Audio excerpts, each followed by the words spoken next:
अस्सलाम वालेकुम व्यूअर्स, आज हम रिएक्ट करेंगे डॉक्टर शहबाज गिल के व्लॉग पे, जिसमें वो बता रहे हैं कि खान को एक और कामयाबी मिली है गिलगित बल्तिस्तान में। और एक शर्मिंदगी का आलम ये है कि शहीद अरशद शरीफ की बीवी को भी गिरफ्तार किया जाएगा, उसके वारंट जारी कर दिए गए हैं। और देखें, प्रिंस सलमान जो है वो पाकिस्तान के ऊपर से उड़ते गए और उसने पाकिस्तान को हेलो हाई भी नहीं किया, सीधा इंडिया गए।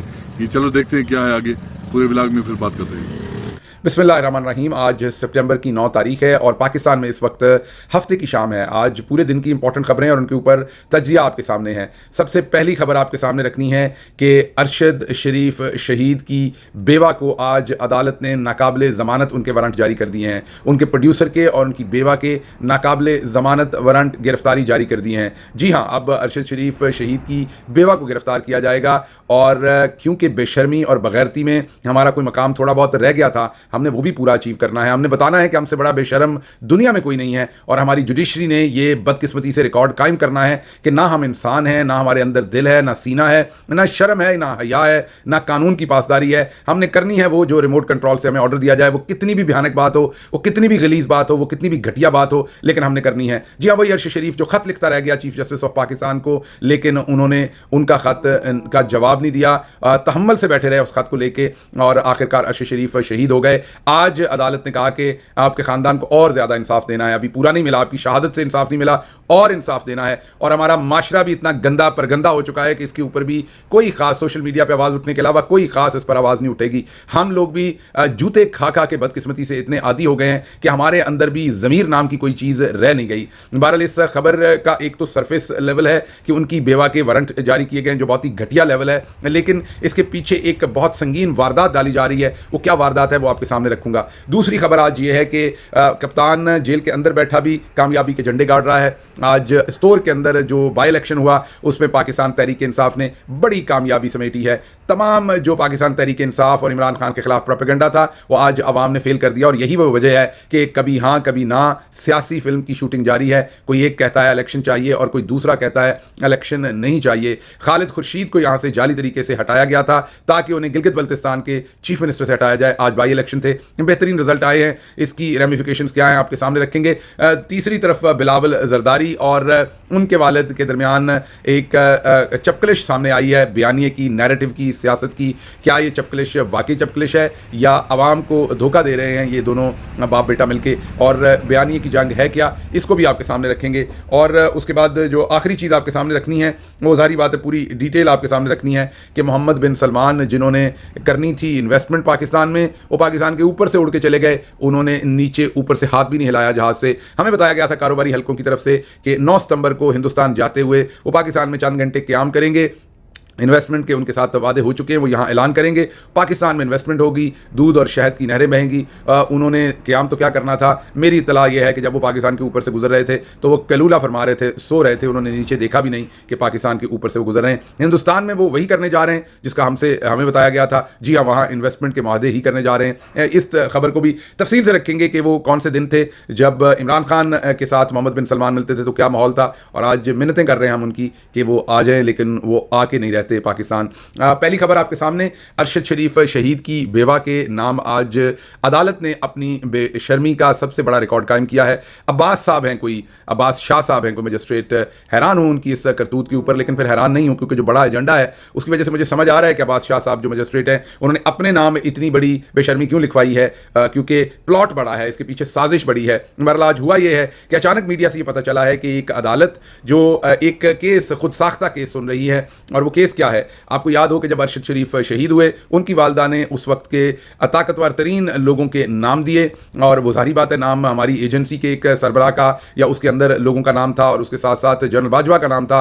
वो जब उन्होंने नाम दिए तो उन नामों के ऊपर FIR दर्ज करने की बजाय उन्होंने वो FIR सरकार ने अपने नाम से दर्ज कर दी। नामालूम अफराद के खिलाफ फैमिली का जो हक होता है, इस्तेहकाक होता है, उसको मजरू किया गया और वो FIR जो है वो नामालूम अफराद के नाम की गई। फैमिली ने जब उस FIR को रिजेक्ट कर दिया तो उसके ऊपर एक खुद साख्ता ट्रायल चलाया गया है जिसमें उनकी बीवी को बुलाया गया और कागजों के अंदर ही बुलाया गया, असल में कोई वारंट नहीं भेजा गया। ये सारी आपको कार्रवाई बताता हूं कि हो क्या रही है। कागजों के अंदर ही उनको बार बार बुलाया गया, सिर्फ कागजों में, पता नहीं चलने दिया गया, छुपा के रखी गई ये फाइल, और अचानक उनके नाकाबिले जमानत, जी काबिले जमानत नहीं, नाकाबिले जमानत वारंट जारी किए गए। किसके? अरशद शरीफ की बेवा और उनके प्रोड्यूसर अली उस्मान के। जी हाँ, उस बेवा को इंसाफ तो नहीं दे सके, लेकिन अब उनको वारंट गिरफ्तारी हम जारी करेंगे और उनको पकड़ के हम जेल में भी देंगे, क्योंकि ना सिर्फ हम बेशर्म हैं, हम बगैरत भी हैं। हम ना सिर्फ अपने यहाँ लोगों को शहीद करवा लेते हैं, फिर उन शहीदों की बेवाओं की भी हम बेहुरमती करते हैं। ये कोई नया कारनामा तो वैसे हमारा नहीं है, हम बेशर्मी के बहुत सारे रिकॉर्ड कायम कर चुके हैं। एक ये भी सही, क्या फ़र्क पड़ना है इससे?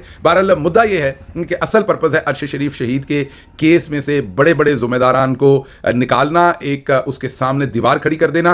अब ये जो खुद साख्ता ट्रायल है, ये ट्रायल इसलिए चलाया जा रहा है कि जब ये ट्रायल कंक्लूड होगा तो उसके बाद अरशद शरीफ की फैमिली का ये हक ख़त्म कर दिया जाएगा कि वो अपनी एफआईआर दर्ज करवा सकते हैं। इस केस के अंदर उनकी बेवा को बार बार इसलिए बुलाया जा रहा था, कागजों के अंदर, मैं बार बार कह रहा हूं, असल में नहीं, कि वो आएँ और बताएं कि उनकी तरफ से एफआईआर क्यों दर्ज की जाए। अब क्योंकि उनको कभी बुलाया ही नहीं गया, सिर्फ कागजों में बुलाया गया, अब वारंट जारी कर दिए गए, तो अब अगली कार्रवाई ये होगी कि उनकी फैमिली ने पार्टिसिपेट नहीं किया, वो एफआईआर दर्ज करवाने में इंटरेस्टेड नहीं थे, इसलिए ये फाइल क्लोज होगी हमेशा के लिए। और जो एफआईआर सरकार ने दर्ज की थी नामालूम अफराद के खिलाफ, वही एफआईआर दुरुस्त है, ताकि हमेशा के लिए चैप्टर बंद हो जाए। जिन लोगों को खतरा है कि अरशद शरीफ की वालदा जो है वो, या उनकी बेवा जो है वो नाम ना दे दें जनरल बाजवा का और उनके हवारियों का, जो उन्होंने दिया हुआ है पहले से, कि एफआईआर कहीं उनके नाम के ऊपर ना हो जाए, उन लोगों के लिए हमेशा के लिए रास्ता जो है वो साफ हो जाएगा। ये एजेंडा है, ये मकसद है। अरशद शरीफ की मैयत को, उसकी शहादत को हमेशा के लिए मट्टी के नीचे दबाने की ये साजिश है, हमेशा के लिए गला घोंटने की साजिश है इंसाफ की। एक तो इसमें बगैरती का आलम है कि जो उनका वारंट जारी किया गया बेवा का, उनकी बेहुरमती करने की कोशिश की जा रही, लेकिन उसके पीछे जो सारा मकसद है वो ये है। कुछ चीज़ें आपको बताता हूँ अरशद शरीफ शहीद के केस के अंदर अभी तक क्या हो चुका है,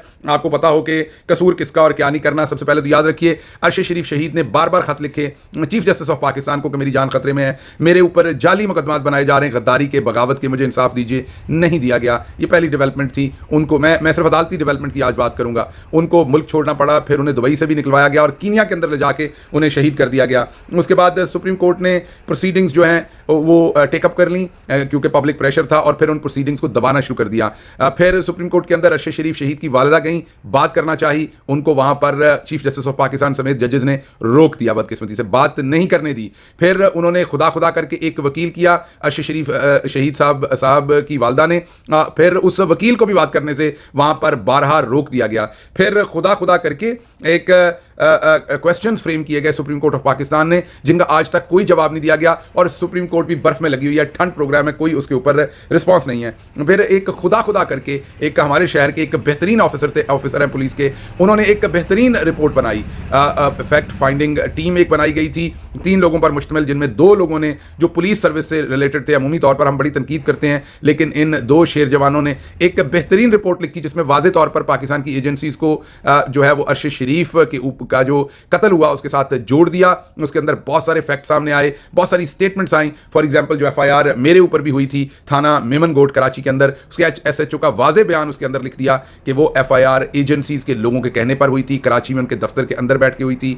एसएचओ ने एतराज़ उठाया था ये एफआईआर ऐसे नहीं हो सकती, लेकिन कहा था गो हैड ये दें। वो एफआईआर अरशद शरीफ पर, मेरे पर, खावर घुमन पर, अम्माद यूसुफ पर हुई थी, और अम्माद यूसुफ को उसमें उठा लिया गया था। बिल्कुल वही एफआईआर चंद घंटे पहले इस्लामाबाद में मेरे पे हुई थी, जिससे पहले ही एफआईआर से पहले ही मुझे उठाया गया था और अरशद को मुल्क छोड़ के जाना पड़ा था। तो वो जो फैक्ट फाइंडिंग टीम है उसने ऐसे होशरुबा इंकशाफात किए हैं with facts, with findings, with evidences. वो रिपोर्ट जो है एक बेहतरीन रिपोर्ट है, लेकिन सुप्रीम कोर्ट ऑफ पाकिस्तान ने कलीदी किरदार अदा किया उस रिपोर्ट को छुपाने में, जारी करवाने में नहीं, छुपाने में। वो रिपोर्ट मीडिया के हाथ आ गई थी, वो जारी हो गई थी, लेकिन सुप्रीम कोर्ट ने उस पर नाराजगी का इजहार किया कि क्यों जारी हुई है। फिर फॉरेन अफेयर की कमेटी जो है उसकी मीटिंग राजा परवेज अशरफ ने बार बार नहीं होने दी। डिप्लोमेटिक किसी चैनल के ऊपर फॉरेन ऑफिस ने कीनिया के साथ कोई ऐसा वकील नहीं किया, वहाँ कोई इन्वेस्टिगेशन में मदद फराहम नहीं की। एफआईआर जो है वो रजिस्टर्ड ना हो सकी फैमिली की तरफ से, बल्कि एफआईआर वही रजिस्टर्ड हुई जो सरकार ने करवानी थी दबाने के लिए, और फैमिली को डिप्राइव किया उससे। चीफ जस्टिस ऑफ पाकिस्तान फिर खामोश रहे इसके ऊपर। ट्रायल कोर्ट ने नॉन अवेलेबल वारंट इशू कर दिया आखिरकार उनकी बीवी के, ताकि इस मामले को हमेशा के लिए समेट दिया जाए। स्टेट बजाय इसके कि जस्टिस प्रोवाइड करे, वो वही स्टेट इस टाइम मिली हुई है कल्प्रिट्स के साथ, ताकि वो अरशद शरीफ की फैमिली को मजीद तंग करे, अरशद शरीफ की फैमिली को मजीद जो है वो ह्यूमिलिएट करे, उनको मजीद हरासा करे, ताकि वो इस केस का, अरशद शरीफ की शहादत का नाम लेने से बाज आ जाएं। और सोचें, अब आप खुद ही सोचिए कि एक बूढ़ी माँ है अरशद की और एक बेवा है जिन्होंने 4-5 उसके बच्चे हैं जिनकी कफालत उन्होंने करनी है, जिनके सर पे उन्होंने सहारा बनना है। जब उन्हें वारंट गिरफ्तारी उनके जारी किए जाएंगे, वो भी नाकाबिल ज़मानत, तो आप सोचिए वो इस बेशरम बेहस माशरे में क्या सोचेंगी दो औरतें कि अब अगर हम में से भी एक जेल में चली गई तो इन बच्चों को कौन पालेगा, इन बच्चों को कौन देखेगा। तो वो खुद ही हाथ जोड़ के कहेंगी कि जनाब रहने दीजिए, हमें अरशद शरीफ की शहादत का किसी किस्म का कोई इंसाफ नहीं चाहिए। तो इससे ज़्यादा बदकिस्मती और बेशर्मी किसी माशरे में हो नहीं सकती। लेकिन हमारा तो फिर अपना ही मकाम है, आपको पता है, बेशर्मी और बदबख्ती का। हमने तो तमाम रिकॉर्ड तोड़ने हैं। पहले अरशद शरीफ के साथ जो कुछ किया गया उस पर दिल नहीं भरा, लेकिन अब मजीद हम ऊपर पहुंचना चाहते हैं। और फिर हम कहते हैं हमारे पर खुदा की लानतें क्यों बरसती हैं, हम मुसीबतों में क्यों हैं, हमारे ऊपर ही सारी मुसीबतें क्यों आती हैं, हमारे इर्द गिर्द दुनिया ऊपर जा रही है, हम नीचे जा रहे हैं। हमारे ऊपर रब का कहर इसीलिए नाजिल होता है, इसीलिए हमारे ऊपर रब की लानतें नाजिल होती हैं, क्योंकि हम शहीदों के खानदानों तक को नहीं छोड़ते। उसके बाद अगली खबर आपको देनी है एस्तोर से। वहां पाकिस्तान तहरीक इंसाफ ने बड़ी कामयाबी समेटी है। खालिद खुर्शीद को वहां से जाली तरीके से नाइल करवाया गया था। गवर्नमेंट छीनने के लिए जो पाकिस्तान तहरीक इंसाफ की आखिरी हुकूमत रह गई थी गिलगित बल्तिस्तान के अंदर, उससे पहले कश्मीर वाली हुकूमत भी छीन ली गई थी। आपको पता है कि ये गिलगित बल्तिस्तान की आखिरी हुकूमत थी, वहां से भी पाकिस्तान तहरीक इंसाफ से वो हुकूमत छीनने के लिए उन्हें एक जाली केस उनके ऊपर बना के उसमें उनको नाहल करवाया गया था। आज उसके बारे में इलेक्शन था, अवाम ने ठोक के रख दिया है तमाम लोगों को जो तहरीक इंसाफ के खिलाफ बयानियां बनाते थे। उस तमाम बयानिए को भी और बयानियां बनाने वाली तमाम जमातों को भी ठोक के रख दिया है अवाम ने। और कप्तान जेल के अंदर बैठा ही सुरखरू हुआ है। भारी मार्जिन से पाकिस्तान तहरीक इंसाफ वहां जीती है, लैंडस्लाइड विक्ट्री आप कह सकते हैं। एक तरफ तमाम चोर, पूरा सिस्टम, और दूसरी तरफ जेल के अंदर जंजीरों के अंदर कैद इमरान खान। लेकिन पाकिस्तान की अवाम ने ना सिर्फ इमरान खान को अपने कंधों पर उठाया बल्कि उसकी जंजीरों को भी चूमा है और बेहतरीन टर्नआउट हुआ, बेहतरीन वोटिंग हुई। और तमाम धांधली के बावजूद, आपको याद होगा अभी चंद ही दिन पहले खालिद खुर्शीद के ऊपर जानलेवा हमला किया गया था, उसके बावजूद वहां पर तहरीक इंसाफ को भारी कामयाबी मिली है। ये वो वजह है जिसकी वजह से आपको एक तरफ बिलावल जरदारी इलेक्शन मांगता नजर आता है, दूसरी तरफ आसिफ जरदारी कहता है अभी इलेक्शन नहीं चाहिए। बाप बेटे के अंदर एक सियासी चपकलिश नजर आती है जो असल में नहीं है, सिर्फ नूरा कुश्ती है। और दूसरी तरफ नून लीग तो बर्फ में लगी हुई है, वो तो कहती नहीं हमें इलेक्शन चाहिए, और परवेज खटक भी नहीं कहते कि हमें इलेक्शन चाहिए। तो आपको समझ होगी ये वो हालात हैं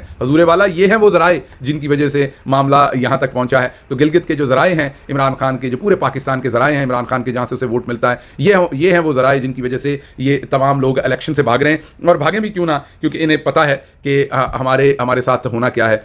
आखिरी खबर सिर्फ इतनी करूंगा, उसके बाद मजीद किसी दिन इस पर बात करेंगे। मोहम्मद बिन सलमान साहब का हमें बताया गया कि 9 सितंबर को वो आएंगे। बिजनेसमैनों ने बताया कि उन्हें बताया गया कि 9 सितंबर को पाकिस्तान आएंगे और $25 अरब की इन्वेस्टमेंट के बारे में ऐलानात फरमाएंगे। उन्हें बहुत रिक्वेस्ट भी की गई। मैंने हफ्ता पहले आपको बताया था या शायद 5-6 दिन पहले कि वो पाकिस्तान नहीं आएंगे। वो हमारे ऊपर से उड़ के हिंदुस्तान गए और इतलात हैं कि उन्होंने नीचे देख के हाथ भी नहीं हिलाया। जो कैमरा लगा होता है ना, जब आपको बेवकूफ़ बनाने के लिए कहा था इस तरफ देख के हाथ हिला दें, तो उन्होंने ऊपर से नीचे देख के हाथ भी नहीं हिलाया। इतलात हैं कि उस टाइम कैलूला फरमा रहे थे जब वो ऊपर से गुजर के गए। हिंदुस्तान के अंदर वो बिलियंस ऑफ डॉलर्स की इन्वेस्टमेंट के मादे करने जा रहे हैं। बल्कि यहां तक ही नहीं, बल्कि इन्वेस्टमेंट का जो फोरम हो रहा है वहां पर, उसको वो और मोदी दोनों उसकी मेजबानी कर रहे हैं। जी हां, वैसे तो वहां बहुत सारे ममालिक के सरबराह आ रहे हैं, लेकिन जो इन्वेस्टमेंट का फोरम है उसकी मेज़बानी मोदी के साथ प्रिंस मोहम्मद बिन सलमान कर रहे हैं। और हम अपने आप को बता रहे हैं कि वहाँ उन्होंने हमारे यहाँ $25 अरब की इन्वेस्टमेंट करनी है। उन्होंने इन्वेस्टमेंट तो दूर की बात है, हमारे यहाँ रुकना भी पसंद नहीं किया। तो हालात आगे क्या होने जा रहे हैं, हमारी उम्मीदें क्या हैं, हमारे ख्वाब क्या हैं और हमारे साथ होने क्या जा रहा है, इसको आप खुद ही देख लीजिए। हो भी क्यों ना, जब हम अपनी शहीदों की बेवाओं के नाकाबिल ज़मानत वारंट गिरफ्तारी जारी करेंगे तो फिर बेशर्मी और तौहीन हमारी किस्मत में लिख दी जाएगी। अल्लाह आपका हामी नासिर हो। सुनिए व्यूज़, किस तरह से प्रिंस सलमान गए हैं इंडिया और शहीद अरशद शरीफ की बेवा के साथ क्या क्या हो रहा है, और ख़ान ने जेल में बैठकर भी इनको शिकस्त दी है गिलगित बल्तिस्तान में। ये सारा सुन लिया आपने और आगे देखें क्या होता है। तो व्यूज़, वीडियो पसंद आए तो वीडियो को लाइक और शेयर जरूर कीजिएगा, और अगर चैनल पर नहीं तो प्लीज़ चैनल को सब्सक्राइब करें। शुक्रिया, अल्लाह हाफ़िज़।